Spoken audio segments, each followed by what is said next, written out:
Os seres humanos são curiosos por natureza. E mesmo que muita coisa mude com o passar do tempo, nós nunca perdemos a capacidade de questionar sobre do que é feito o mundo ao nosso redor. Quando éramos pequenos, nossos pais, avós e professores eram os que se esforçavam para dar respostas às nossas incansáveis perguntas. Quando crescemos, descobrimos inúmeras outras formas de conhecimento, não só de pessoas, mas também de filmes, livros, música e, é claro, lugares. Cada lugar tem uma história a ser descoberta. E lugares especiais contam histórias especiais.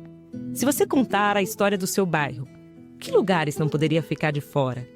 E se você fosse contar a história da sua vida? Pois saiba que existem lugares que ajudam a contar a história do nosso mundo, de nosso patrimônio e nossa história coletiva.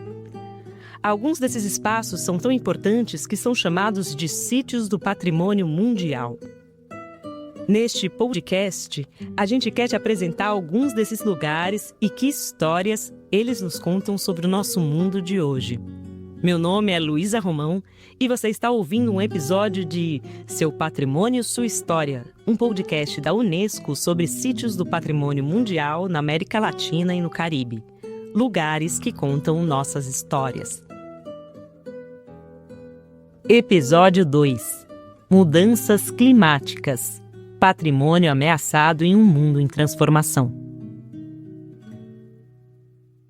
As visões e opiniões expressas nesse podcast são aquelas dos especialistas e não necessariamente representam as visões da Unesco ou de outras organizações.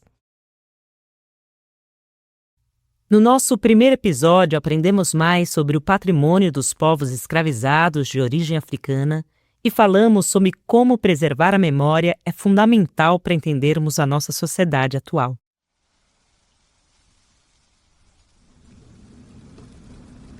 Neste episódio, que trata sobre a mudança climática global, veremos que o tema da preservação não trata apenas de lugares, mas também da própria humanidade. Por causa do aumento das temperaturas e das mudanças climáticas, as geleiras estão derretendo, tempestades estão aumentando e ecossistemas estão sendo afetados. A mudança climática se tornou uma das ameaças mais significativas ao nosso patrimônio mundial. Mas a Unesco adotou uma nova política de ação climática para compartilhar conhecimento e proteger este patrimônio. As geleiras são extremamente importantes para a nossa sobrevivência. Elas fornecem recursos hídricos vitais para metade da humanidade, para uso doméstico, água potável, agricultura e energia hidrelétrica. Entre as evidências mais dramáticas do aquecimento global está o derretimento e o desaparecimento das geleiras em todo o mundo, incluindo em nossos sítios do patrimônio mundial. Hoje, vamos explorar 3 desses sítios e ver como as mudanças climáticas estão alterando suas paisagens, quais alertas esse fenômeno nos dá e como podemos ajudar a preservar esses lugares inestimáveis.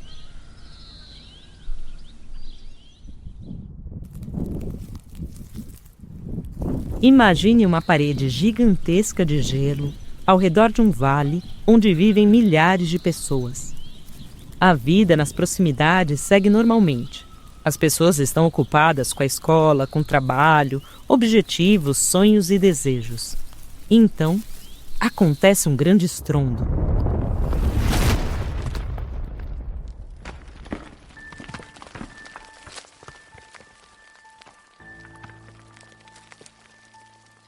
Ninguém sabe ao certo o que está acontecendo, e antes mesmo que percebam, surge uma imensa correnteza com uma força destruidora. As pessoas correm, tentando se abrigar, enquanto a força da água arrasta tudo pelo caminho. Casas, árvores, estradas.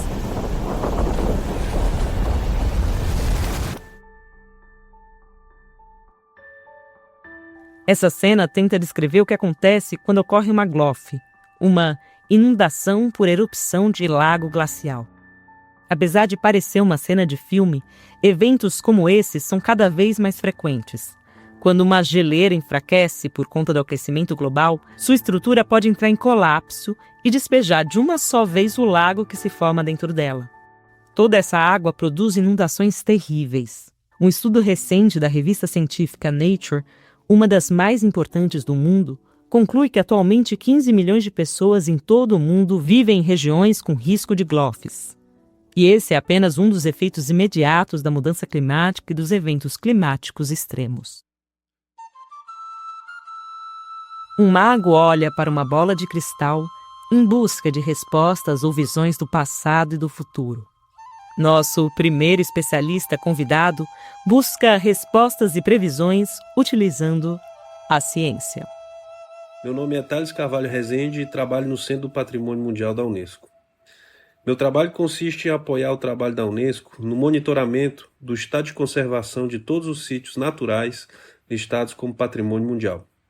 Meu trabalho se concentra especialmente na avaliação dos impactos das mudanças climáticas nesses sítios e no apoio ao desenvolvimento de políticas de adaptação às mudanças climáticas.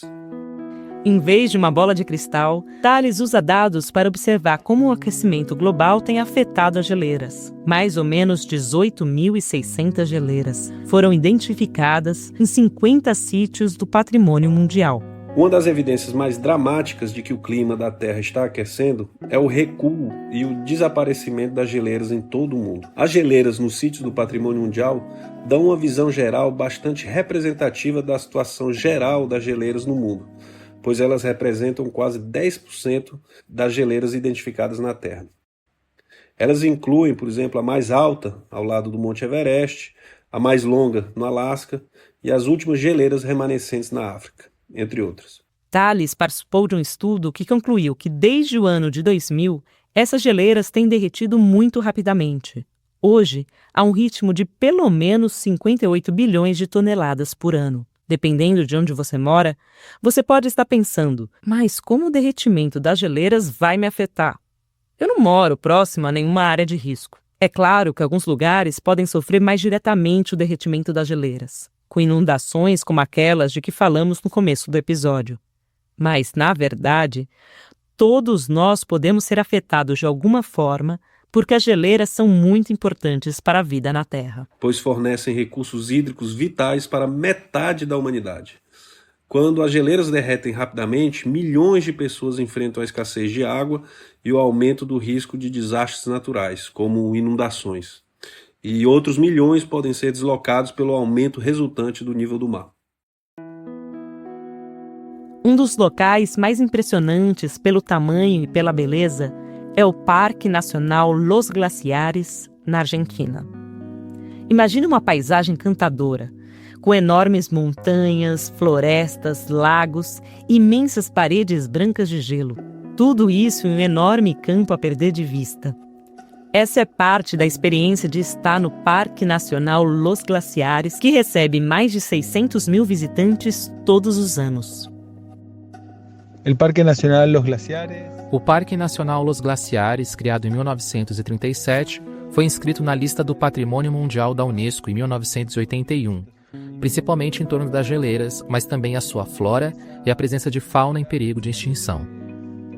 E justamente esse status concedido pela Unesco reconhece não apenas a beleza da paisagem, mas também a importância da existência desses grandes glaciares no sul da Patagônia para a humanidade. Estos grandes glaciares no sul da Patagônia. Esse lugar fica próximo da província de Santa Cruz, na parte argentina dos Andes patagônicos, e a geleira Perito Moreno é, sem dúvida, a grande atração do Parque Nacional.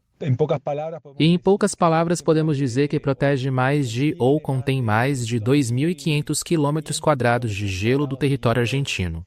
E é um dos poucos lugares no mundo onde podemos hoje visitar de uma forma relativamente simples esses grandes glaciares. Relativamente sencilla estos grandes glaciares.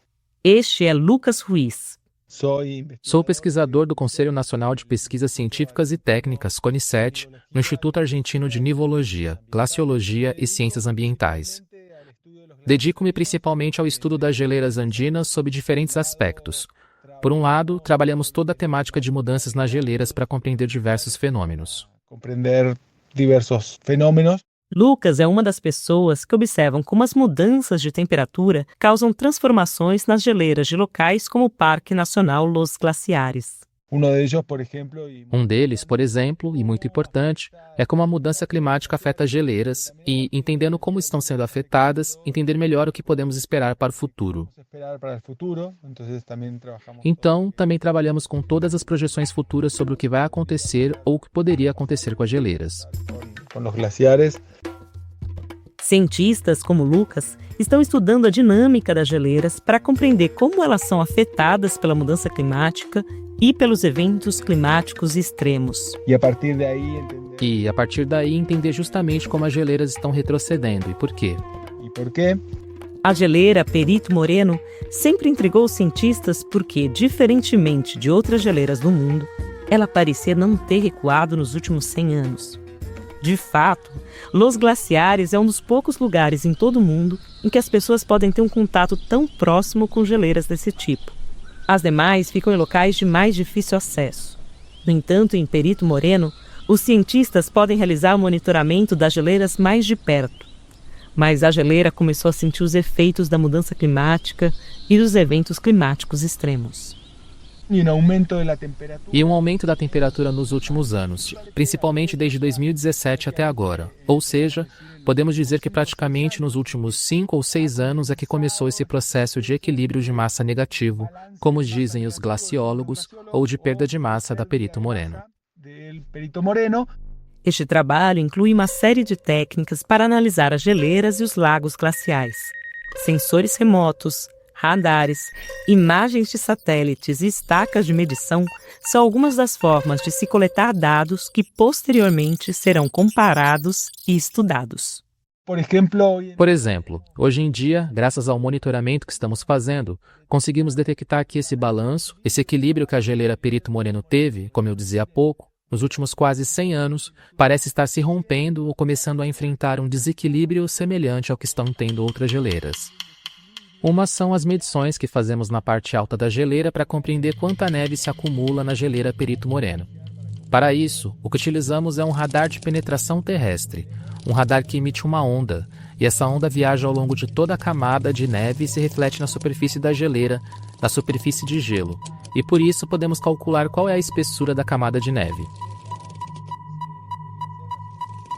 Também temos medições de ablação na parte baixa, que basicamente usam estacas de ablação que são instaladas na geleira e, à medida que a geleira vai derretendo, nos permite medir o quanto ela está derretendo. Além disso, realizamos medições da dinâmica para conhecer a que velocidade a geleira se move. Você pode aprender mais sobre a paisagem de Los Glaciares e dos demais sítios do Patrimônio Mundial citados ao longo deste podcast no site da Unesco. Deixamos os links na descrição do episódio. Quando você observa as fotos de Los Glaciares, pode parecer difícil imaginar que aquelas geleiras estão em risco.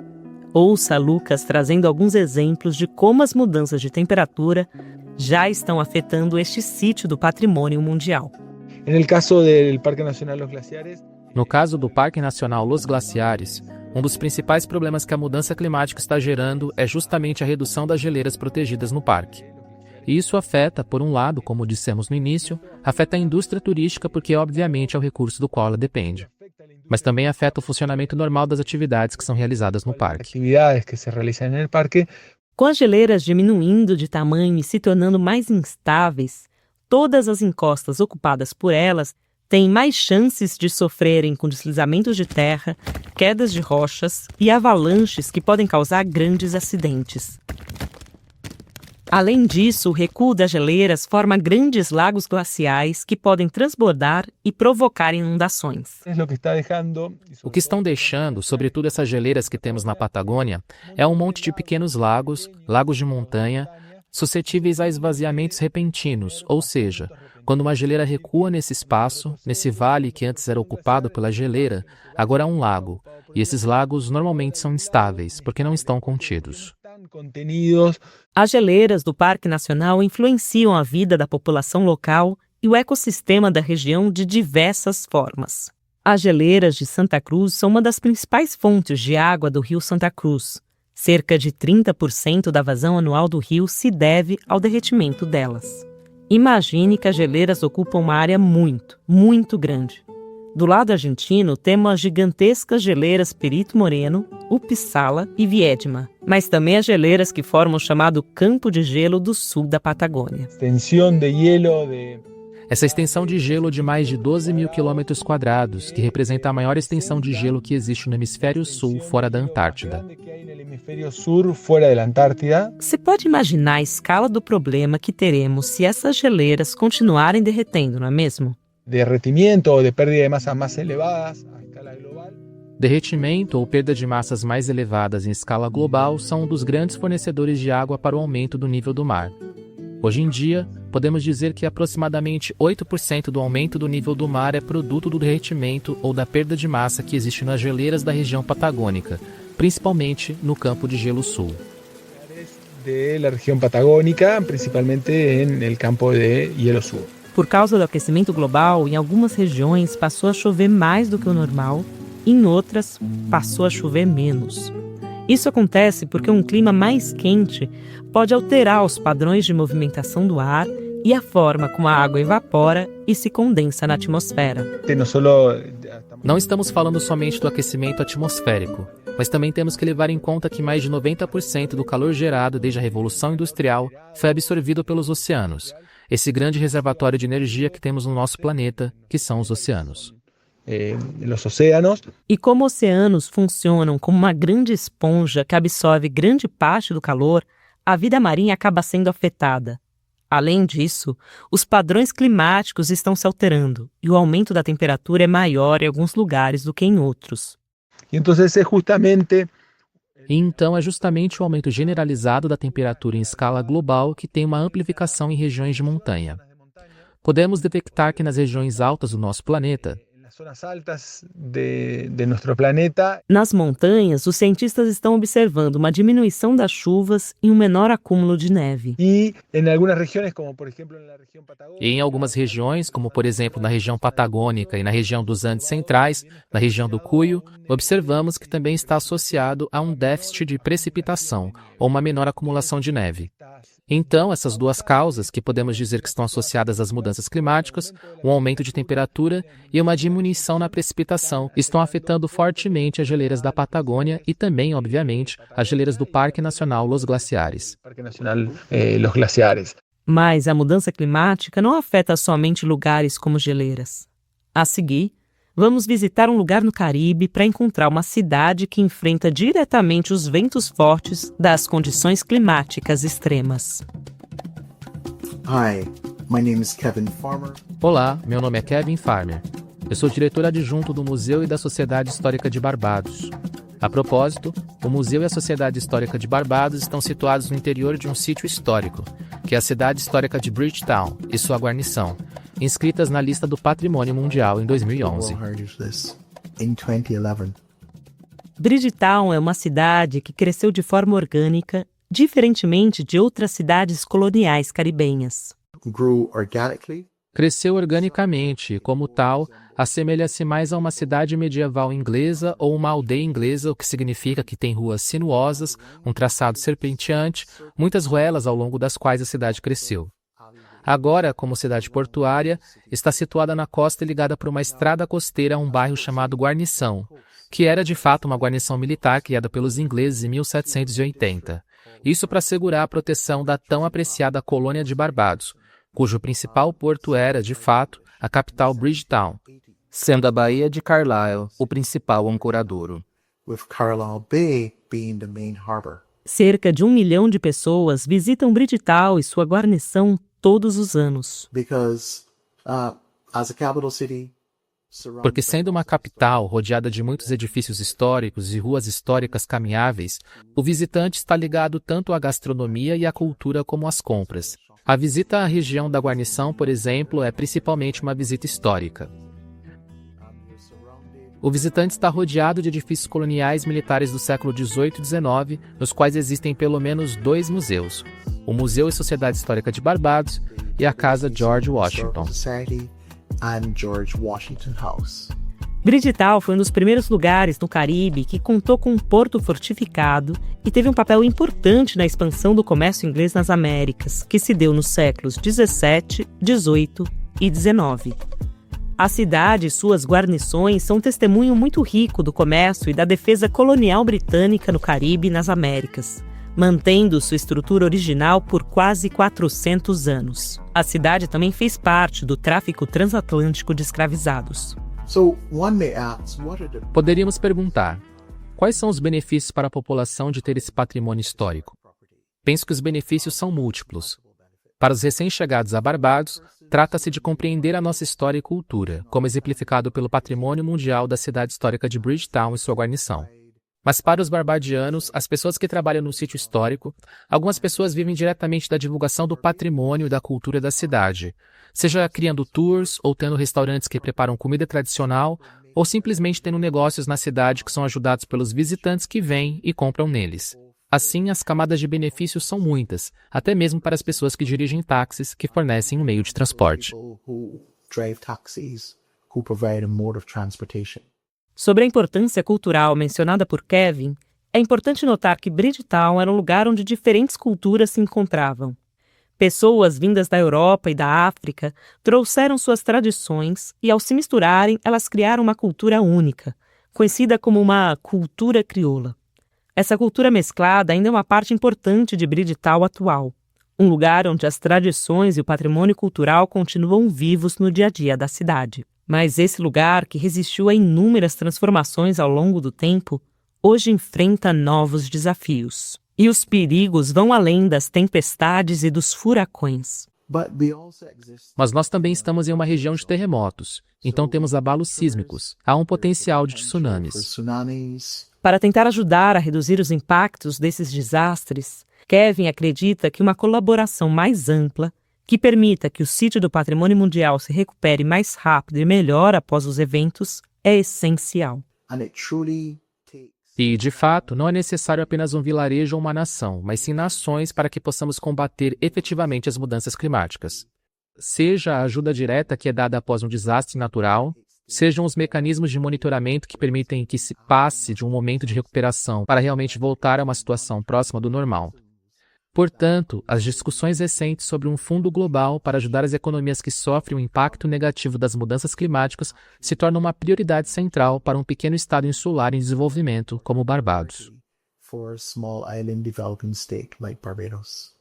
Além disso, Kevin chama atenção para algo muito importante: uma mudança na forma como vivemos, como nos comportamos e como protegemos o nosso patrimônio.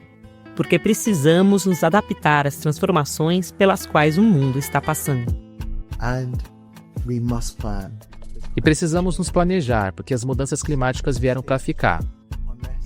A menos que nosso povo, especialmente nossos jovens, comecem a adotar novas formas de viver e fazer negócios para mitigar e desacelerar os efeitos das mudanças climáticas. Mas as mudanças de temperatura não afetam somente nós, humanos. Afinal, nós não somos os únicos habitantes deste planeta. Nós fazemos parte de um ecossistema rico e complexo. E, claro, também somos diretamente afetados pelo que acontece com outras espécies.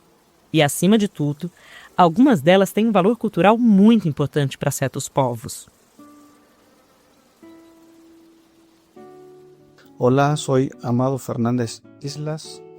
Olá, sou Amado Fernandes Islas. Sou diretor da Reserva da Biosfera da Borboleta Monarca, no México. É uma área natural protegida de competência federal que é administrada pela Comissão Nacional de Áreas Naturais Protegidas.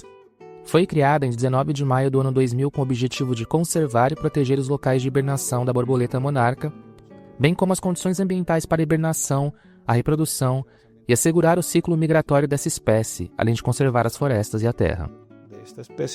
Además de conservar los bosques. A Reserva da Biosfera da Borboleta Monarca é um ecossistema único que fornece serviços para muitos habitantes da região, tanto do estado do México quanto da própria cidade do México.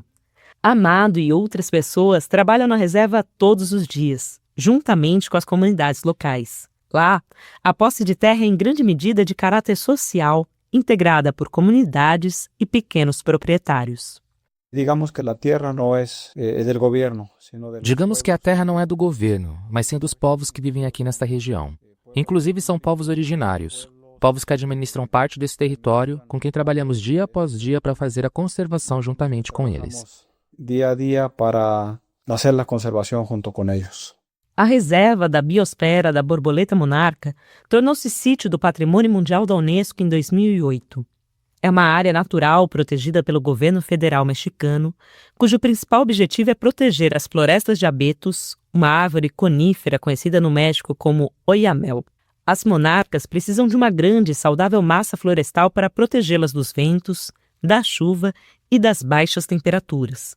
Por isso é crucial garantir a saúde da floresta na reserva da biosfera da monarca. É nesta floresta que as borboletas monarcas chegam para hibernar todos os anos, vindas do Canadá e dos Estados Unidos, após terem atravessado todo o norte do México. Viajando más de 4.000 Viajando mais de 4.000 quilômetros para passar os invernos nessa região, invernos um pouco mais quentes que no Canadá, onde as temperaturas são mais frias e elas não poderiam sobreviver. más frías y no sobreviviría si ahí se quedara. As borboletas monarcas têm um comportamento fascinante e sua migração é um fenômeno único e muito bonito de se ver. Imagine milhões dessas borboletas cruzando os céus todos os anos para encontrar um local adequado para pousar e formar suas colônias. Se considera que Considera-se que o seu cérebro, do tamanho da cabeça de um alfinete, carrega mensagens genéticas que permitem a um inseto que pesa menos de 1 grama viajar mais de 4.000 quilômetros e encontrar as florestas onde seus ancestrais, nas últimas 4 gerações, passaram o inverno anterior. Nessa reserva chegam milhões de borboletas monarcas que retornam anualmente de áreas de reprodução tão distantes quanto o Canadá para aterrissar em grupos próximos e formar colônias nas florestas no centro do México, onde permanecem em grupos aglomerados por até 5 meses antes da sua migração de primavera.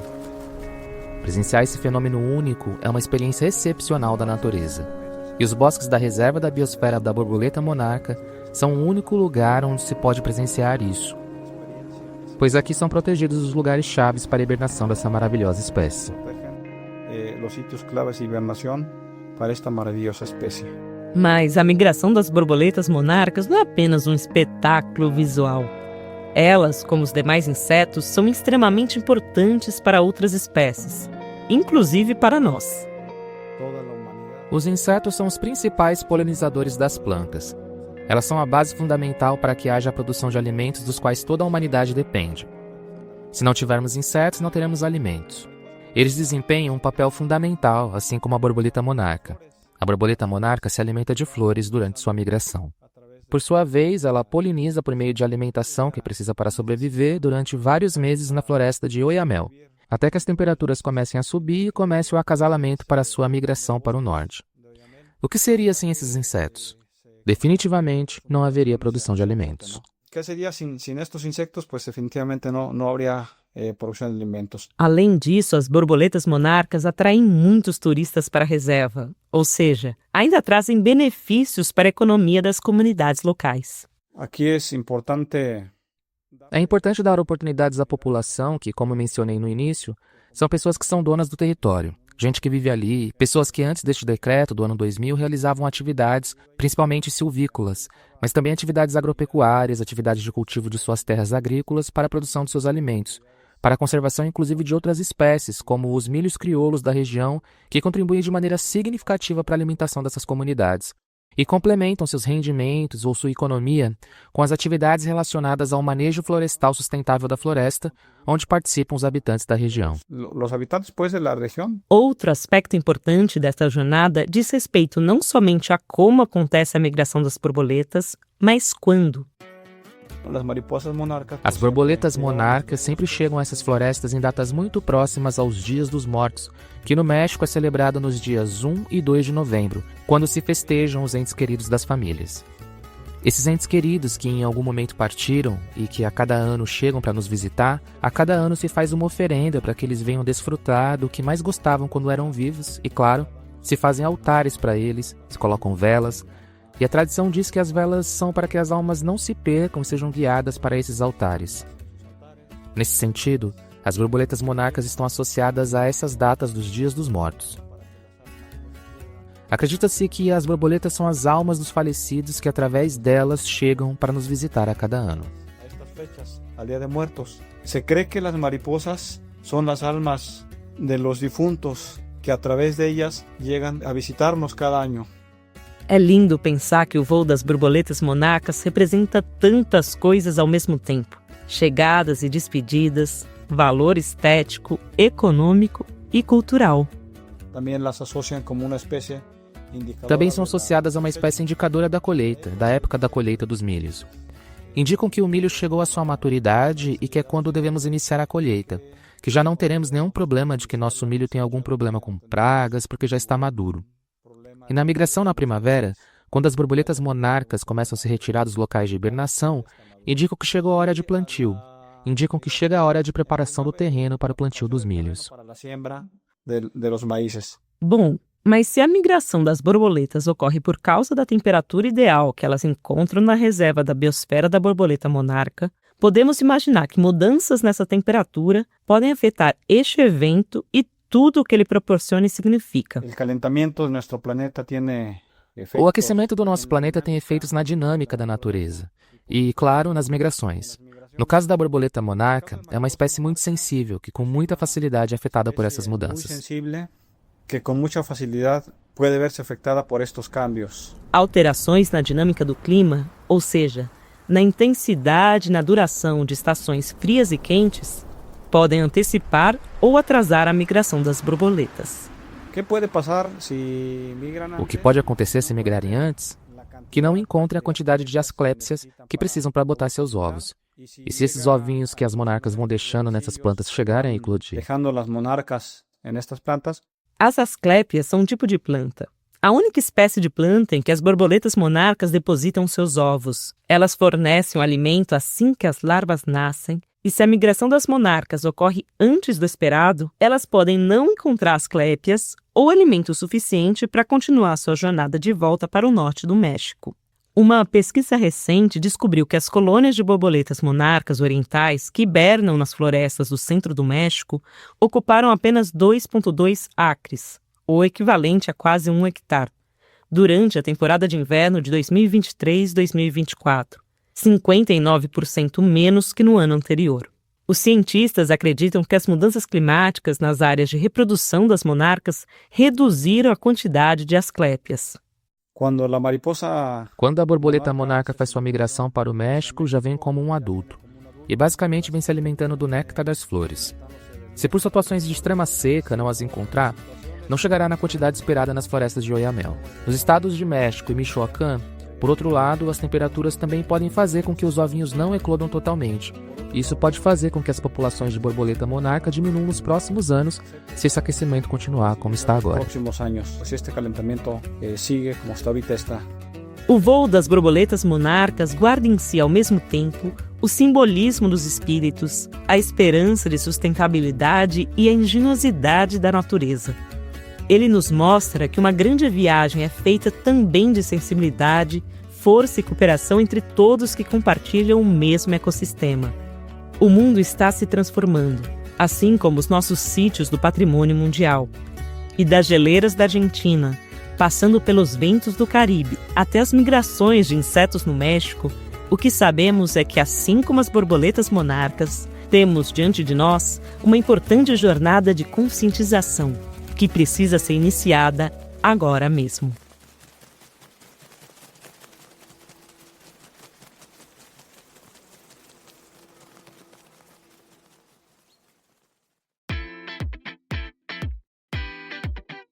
Este foi o segundo episódio de Seu Patrimônio, Sua História, com o apoio do Governo do Brasil e da Unesco. Eu sou Luísa Romão. Este episódio foi produzido, editado e roteirizado por Ricardo Terto, em coprodução com Lilian Sais. O apoio de produção é de Diogo Carvalho. As entrevistas com Thales Carvalho, Lucas Ruiz, Kevin Farmer e Amado Fernandes Islas foram conduzidas por Lilian Sais. A coordenação é de Rochelle Roca. As vozes dos especialistas foram dubladas por Ricardo Terto e Lilian Sais. As visões e opiniões expressas nesse podcast são aquelas dos especialistas e não necessariamente representam as visões da Unesco ou de outras organizações. Obrigada e até o próximo episódio.